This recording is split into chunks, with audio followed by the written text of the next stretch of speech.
you are a champion. Let me not call you a survivor. Maybe you could just tell us, how was it like for you? How were you diagnosed with TB? When did you get to know that, I have TB?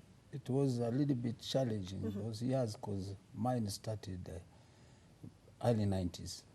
And I think people had no idea, had no education, you understand.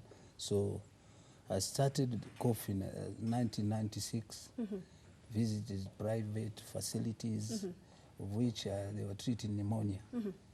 Nothing was done as test examinations, you know.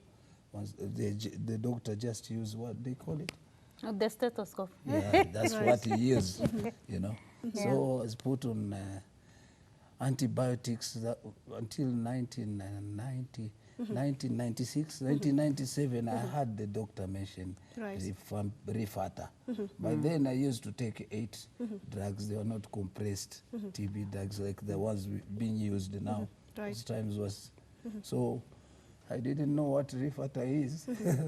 Mine was just paying, getting the medicine, going home.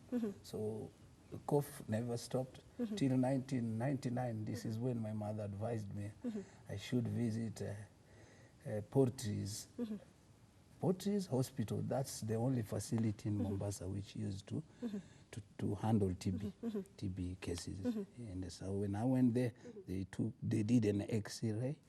And I was put on injections with 8 drugs I'm talking about. So I went for injections for 2 months. Then they changed, but it never worked. I don't know why. So I did it second time. Then I decided I go back to the doctor at the private clinic. He continued messing up. So I shifted from, because my profession, I'm a DJ, and I used to be a diving instructor. So I had to stop diving because of it needs a lot of air in the lungs. So I stuck to the DJing, but coughing, I was not comfortable.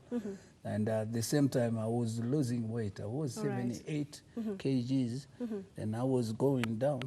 So it was a little bit difficult for me. Then I have to move from Mombasa now. My mother comes from Taita. I went to Voi.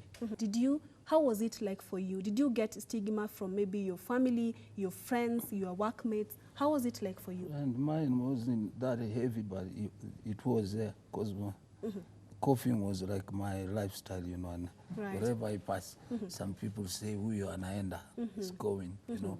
They misunderstand. You know, what they used to think is coughing is HIV. You understand? So stigma, I've experienced stigma, not only outside, even in the health facilities. Because once they realized that I developed a resistance, because after just 2015 is when I realized that I was resistant, and the treatment was not yet on here for drug resistant. So I had to live on like that, you know, controlling. But all the time I used to be at the facility. But lucky enough, the doctor was handling me in Voi. He was so kind, you know. He understood how I'm moving. And so there was not much stigma, but after treatment is when I'm getting too much stigma, you know.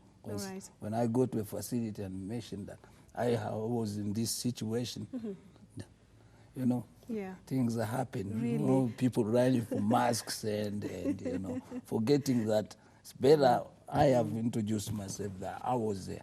What about those who are coming in there, you know?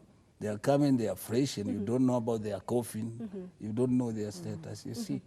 So, and how are you doing right now? I'm still struggling, because, you know, I'm doing,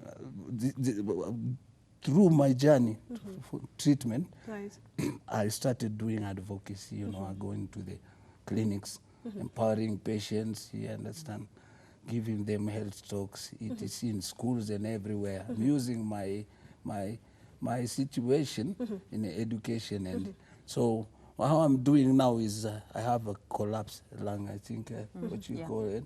So it makes things difficult for me, because it's getting infected. Infectious diseases like bacterial, fungal, pneumonia. You see, so I'm losing air sometimes. So Most of the time I'm back at the hospital, Kenyatta, get some